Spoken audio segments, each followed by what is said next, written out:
রান্নার ধুম পড়ে গেছে দেখেন এই জায়গায়। এদিকে মাংস চলছে,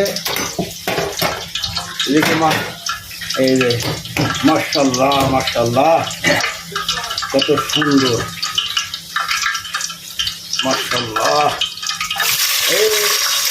এদিকে আরেকজনের রুই মাছ, তালকুমতি রুই মাছ, এই যে রুই মাছ, এদিকে রুই মাছ চলছে মাশাআল্লাহ। তোমার খালি গায়ে তো মাশাআল্লাহ মাশাআল্লাহ। এদিকে হবে আজকে নাড়ো দেখ, তোমার চেহারা দেবো একটু দিলাম। এই আল্লাহ মাশাআল্লাহ মাশাআল্লাহ। আজ রাধুনি খুবই এনজয় আছে, রাধুনি খুবই এনজয় আছে। আপনারা একটু দেখেন।